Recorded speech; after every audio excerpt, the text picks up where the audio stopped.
They're a little too You just happy. rocked everyone's like plans. I'm pretty you saw that. Okay. All right, this is a Ferrari. Again, Ferraris are what, Rashad? Was that? Whatever should I say on these. Beautiful. That's it, thank you.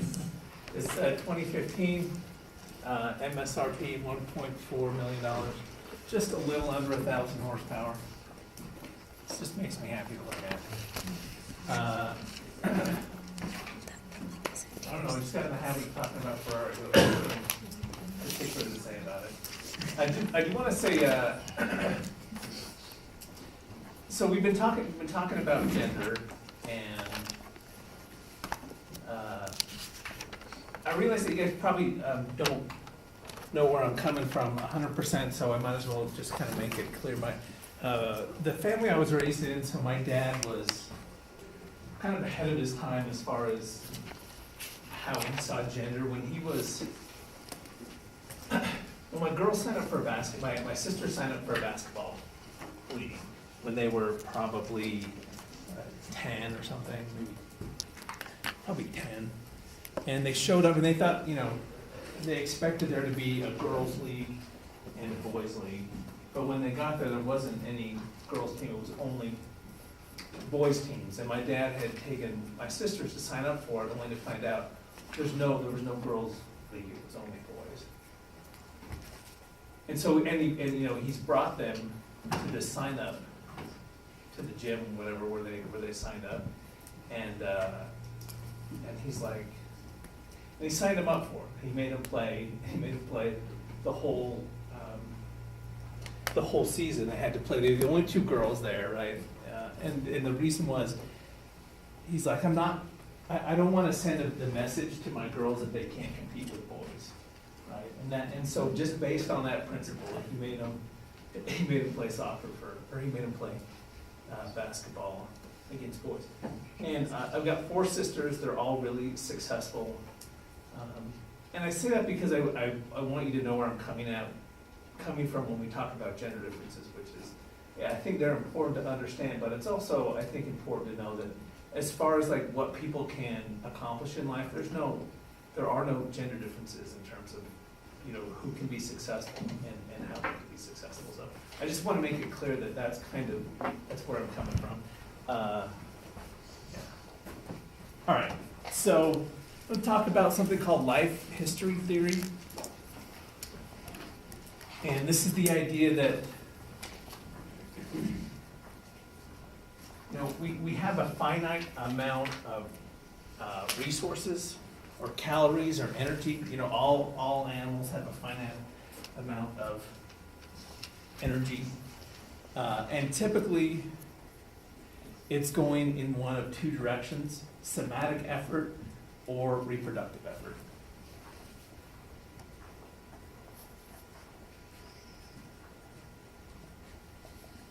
So somatic effort is what it sounds like.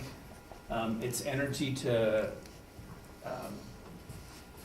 energy that you're investing in your body.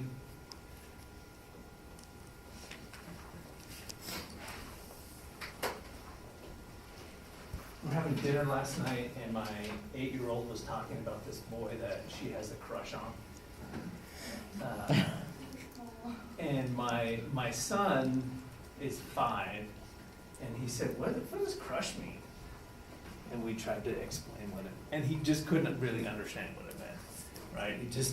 He kind of thought he got it, and then he'd be like, oh, that means I have a crush on Caroline, my sister. No, that's not. 100% of his energy is going in the direction of somatic, right? 100%. And eventually that is going to start to shift a little bit to reproductive effort. So we're going to talk about this in a couple different ways. So you've got somatic and reproductive effort. One way to think about it is that different species of animals go about solve this problem in different ways. So elephants invest heavily in their bodies, right? It takes them 10 to 12 years before they can produce offspring. These little guys are called tenrecs, and they're in Madagascar, and it takes them 40 days to reach sexual maturity, so they can start having offspring in 40 days, which is kind of amazing, right? And they reproduce quickly, right? So as far as species go, you know, there's some big differences here. Where are humans more elephants or tenrecs? Elephants. Much more like the elephants, right? Takes a long time to reach sexual maturity. You can also think about life history theory in terms of environmental forces.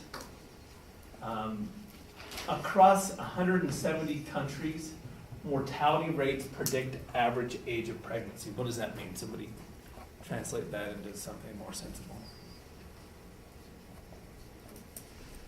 If you're gonna die young, you start having kids sooner.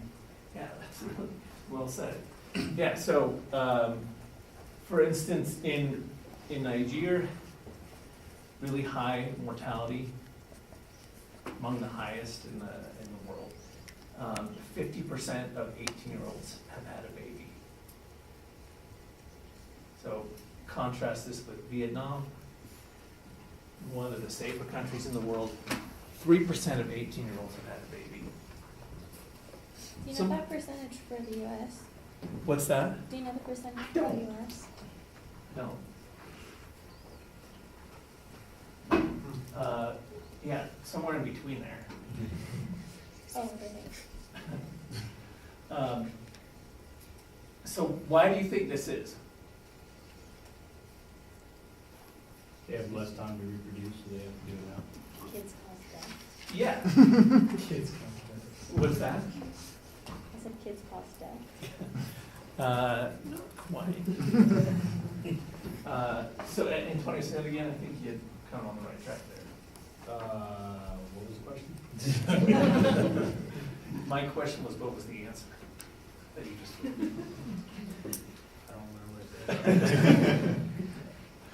All right, so when it's likely that you're going to die, you're in an environment that's high risk, high danger, people shift to a faster strategy, right? They invest less in the body, more in it shifts that energy that we talked about from somatic effort to reproductive effort sooner, right? And it's not just outside the country. So in Chicago, we did a different study just within the city of Chicago. The most dangerous neighborhoods, the average age that women gave birth is 22.6, and in the least dangerous, it's 27.3. So it's not just, you know, because there's a lot of differences between Vietnam and Nigeria, but within the same city of Chicago, we also find this, right? Which is, it's when your outcome is uncertain, it's going to shift you towards from somatic effort to reproductive effort. It's an interesting study that people did, kind of testing out these ideas. So two conditions you got. This is my boy having trouble understanding crush. So two sets of participants, one group, the kids, adult kids. In one condition, they're told, well, everyone's told that they're going to do an art project, and then the experimenter's in charge of getting the art supplies. So the experimenter, you know, gets up and leaves to go get the art supplies. One condition comes back with the art supplies, another condition says, sorry, no art supplies. Then they move to the second part, which is the marshmallow study, where they say, here's a marshmallow, you know, don't eat it. If you haven't eaten it by the time we get back, then you'll get more marshmallows. Only in this study, there was a little twist, which is nobody ever came back. They just measured how long it would take people to eat marshmallows. So these people are really not trustworthy. Well, yeah. No, Well, it sort of depends on the condition, right? So a little more trustworthy up here. So what would you expect the results would the top ones waited a lot longer to eat the marshmallow, because they thought he was coming back. Yeah. Yeah, so they waited 12 minutes on average when there was follow through with the promise, and only 3 minutes when there wasn't. And this kind of just, if you kind of take this in consideration with some of the other findings, when your sort of future is uncertain, it makes sense to just kind of take what you can while you can. And you can observe this. So this is an experiment, but this kind of thing has been shown a lot, which is if you have a disrupted childhood, a childhood that shows a lot of inconsistency, especially as it relates to a provider. So if dad leaves, what effect does that have on the kids?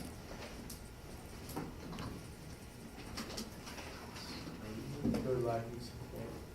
And they're gonna want it faster when they get older. It's gonna shift everything a little bit sooner, and it does. So in terms of, you know, you can measure this in a lot of different ways, but age of first intercourse is one thing to look at, and it's much lower when dad leaves, right? And part of that is in an uncertain environment, it makes sense to sort of push things from somatic effort to reproductive effort. So as I was saying, you know, at some point for everybody, that there's that shift that goes from somatic effort to reproductive effort. And this is when shit gets crazy, right? When an animal or a person shifts things.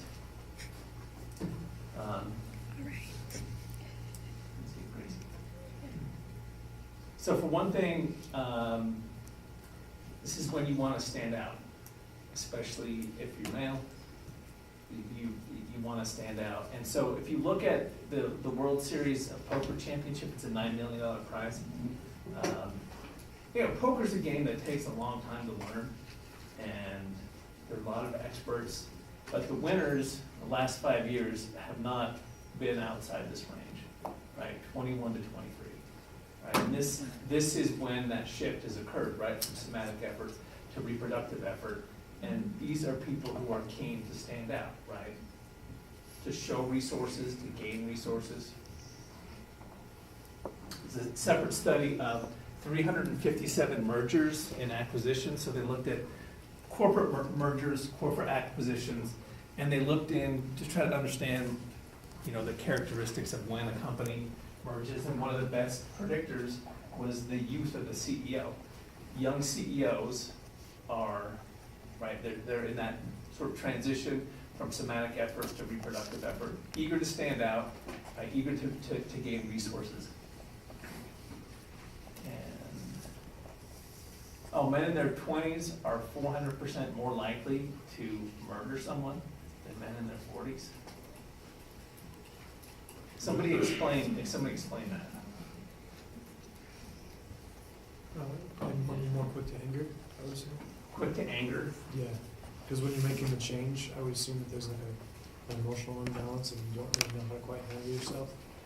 I think the kind of the main thing, and I think you're right about that, but part of that too is it's if you look into the kind of the police reports, when young men kill each other, it's almost always small disagreements that escalate quickly, right? And it's the idea of not wanting to look bad, right, or wanting to be,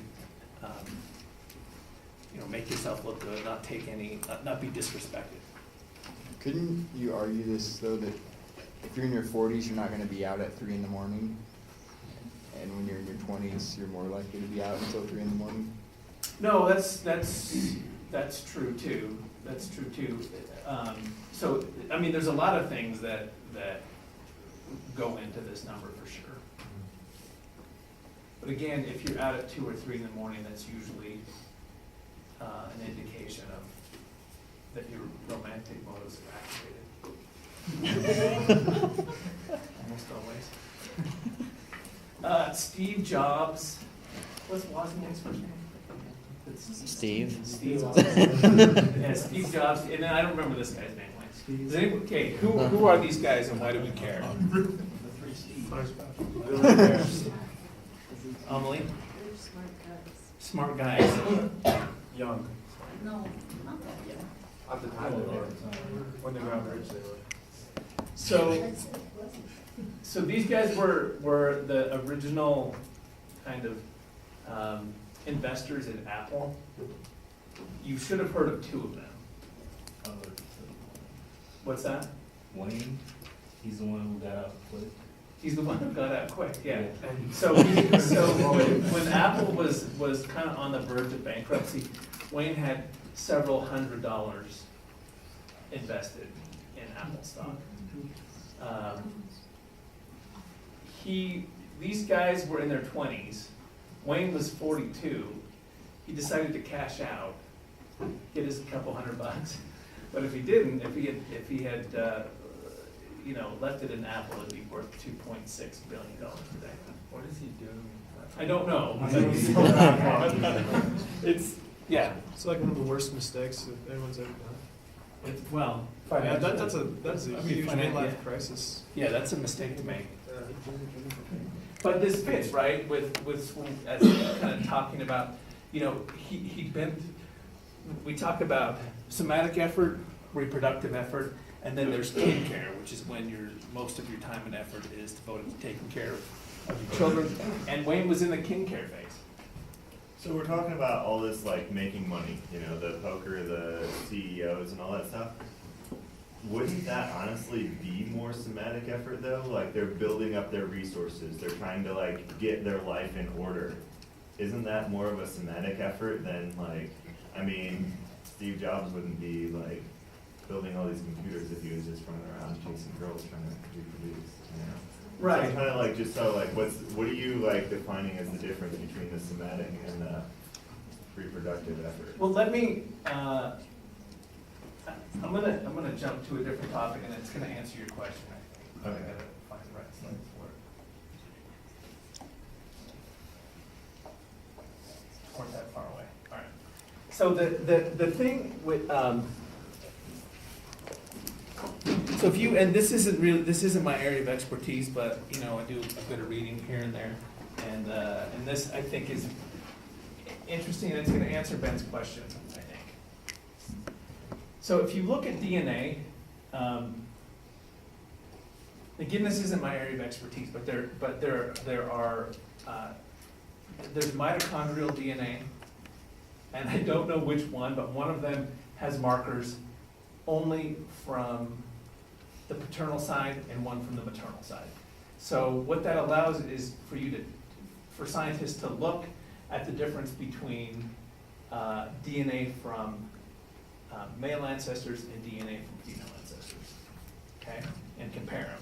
One of the things that they found in comparing them is that there's more individual women than individual men in those DNA markers, okay? Which is a problem because every time there's a new person, there's exactly two people involved, right? So there's this seemingly contradictory set of facts that we're gonna resolve, which is on the one hand, more women have passed on their genes than men, and yet every time there's a new person, there is one male and one female. So if we look at the genes, it looks something like this, and the amount is twice. So twice as many individual females have passed on their genes than individual males. So let's shrink it down just to look at the ratio. This is the ratio of male genes to female genes. So how do we make sense? Does that go all the way back, or is that just like recent, like maybe a few generations? Or This is it, goes like, this goes way, back way, a way? long way back. You guys can do it. I know you can figure this out. Multiple kids with different guys. Multiple kids with different guys. So you're, Wouldn't it be the other way around? yeah, that's what I meant. So for the win. So the girl's gonna have kids with different guys. So opportunity. Almost you're. Is it the guy has gets multiple girls pregnant? Yes. Yeah. So fewer individual men pass on their genes than individual women, and that's been the case for a long time, like going back ages, meaning, the chances of a woman passing on her genes are twice as good. This is throughout evolutionary history, twice as good as for men, right? So chances are she is going to pass on her genes. For men, just much less likely to pass on their genes. So the key becomes standing out. And that's why there's so much pressure on men to stand out. And so to answer your question, why try to win $1 million and part of the answer is that men have to stand out, or male ancestors had to stand out, otherwise they wouldn't have passed on their genes. And this is true on a variety of topics. So if you take like IQ,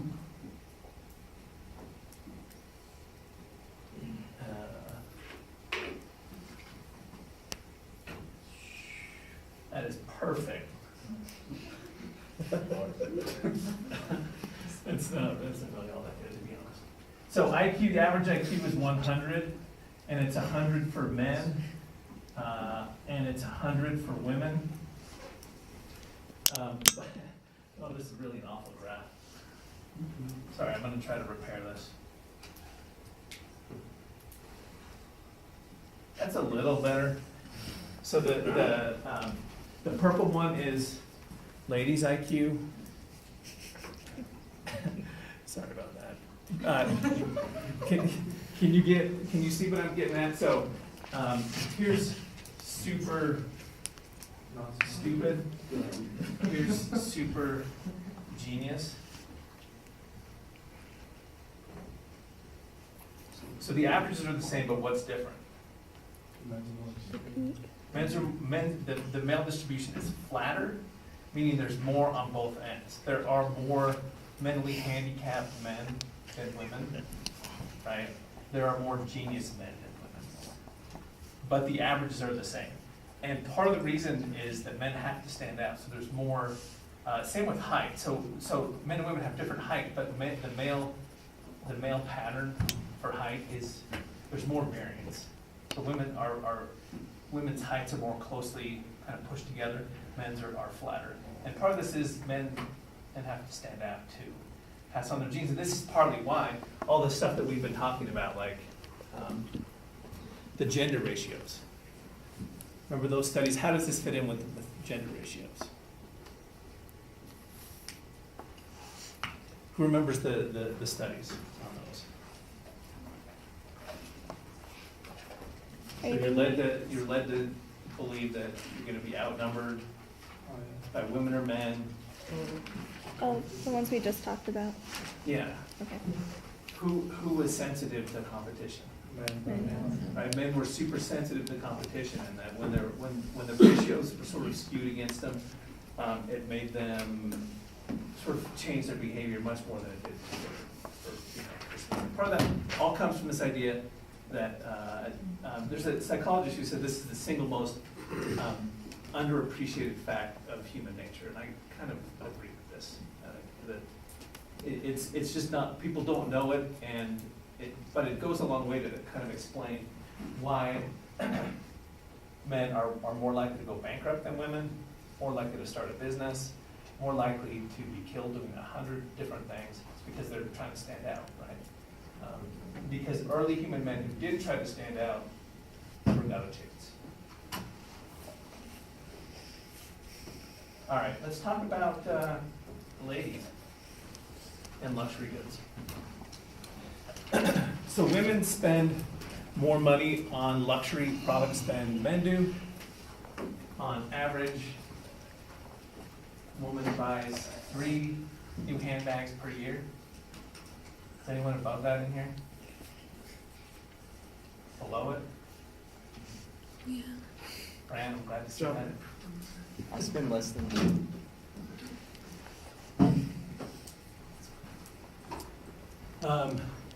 The idea that we're going to talk about here is we've talked about signaling, right? And a lot of signaling is telling sort of members or potential mates of your good virtues.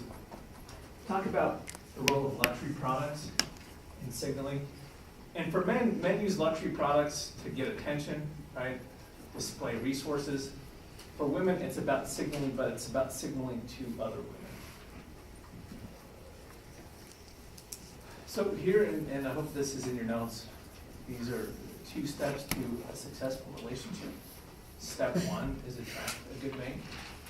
Step 2 is retain a good mate. Easy. Okay? A couple other definitions. Mate guarding is protecting one's mate from attractive rivals.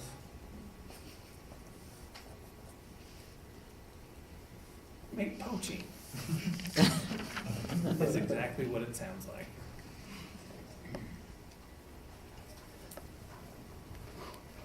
I've introduced some vocabulary to you guys that I hope you'll use. Activating romantic motives, that's gotta work its way into your language.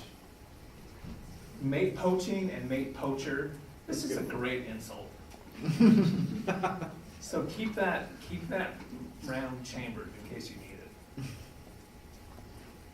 So mate poaching, sexually engaged person who's committed to someone else. And we'll talk about how these relate to luxury goods. So in the study, people were they looked at these 2 women and evaluated their dresses. They read this kind of story, and they saw dresses, and some people were told that these were luxury dresses. These are actually Vera Wang. You do that. So they were told, some people were told it was luxury, others were told it was not luxury.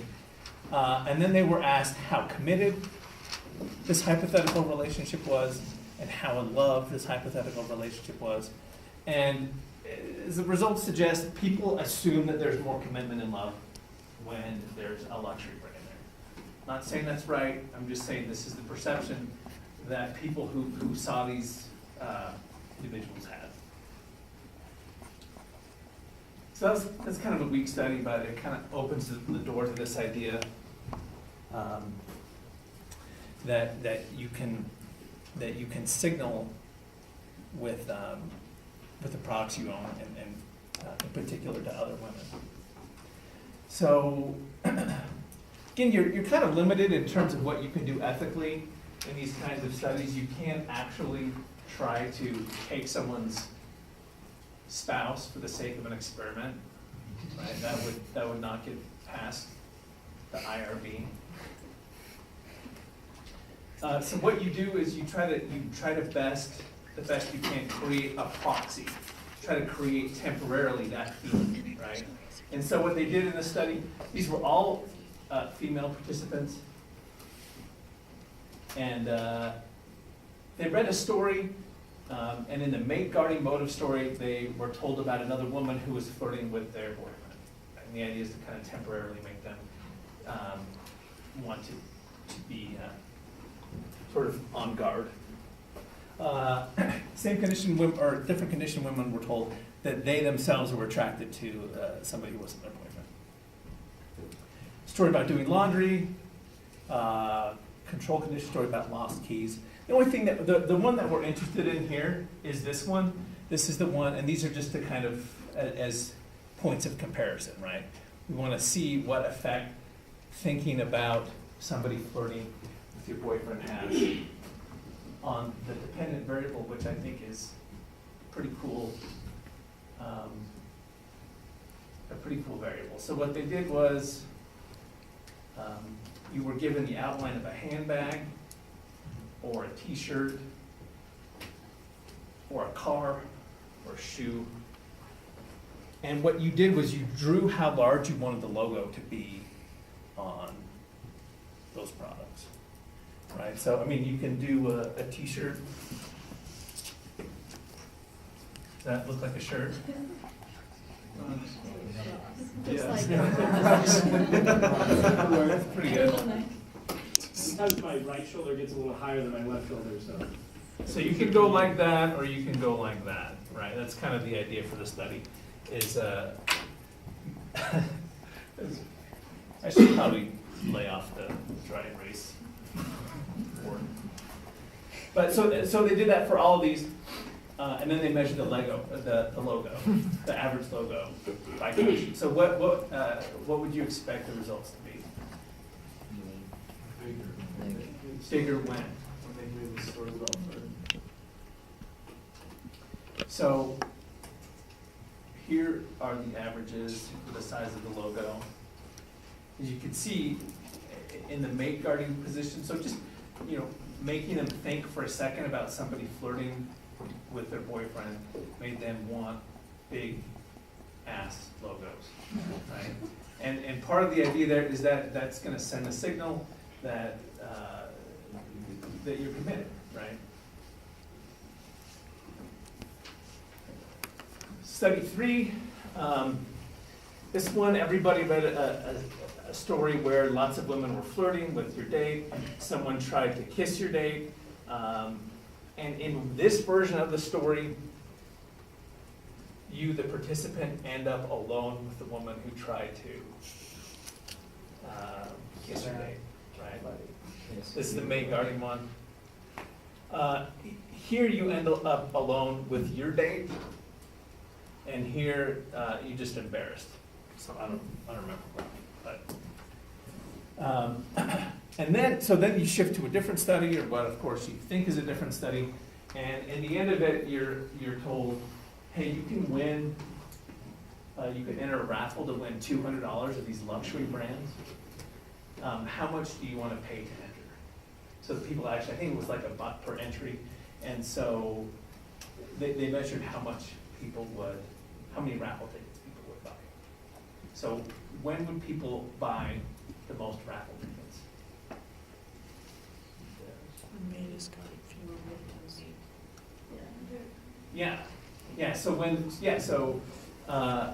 And that's what they found. They spent on average, about 4 as opposed to 2.5 or so. Last study that we'll talk about until Monday. How likely would you be to pursue this taken man? So they show a picture of a super handsome guy, and people are led to believe that it's a long kind of story, handsome dude, and they're told that his date for the night has a luxury dress purchased by him, or a luxury dress or product bought by her, or a non-luxury product purchased by him, or non-luxury purchased by her. Okay, so those are the 4 conditions.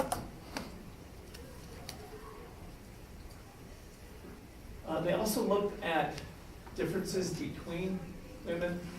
Men are the same way, but there's differences. Some are considered restricted. These are just, they're other terms that you might use, but I'm a scientist, so we use restricted and unrestricted. Unrestricted folks like one-night stands. They report having had a lot of them. They report a higher number of past partners. They report a larger number of expected future partners, right? That's unrestricted. Restricted would be in the opposite direction, right? So you know what we're talking about. There's a visual aid.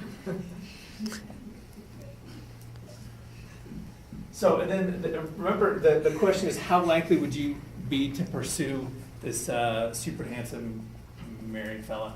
These are the restricted folks, and again, averages are really low. People are, restricted. It doesn't really matter much about the dress, who bought it, and so forth. But let's look at unrestricted.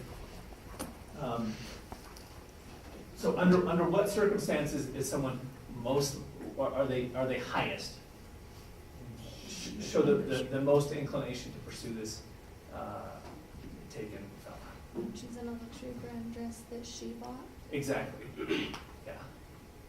So, yeah. And you notice that luxury products, that's where all the kind of action seems to be. And you also get a decrease from non-luxury to luxury. I think we'll kind of stop there. pick up here. I think when I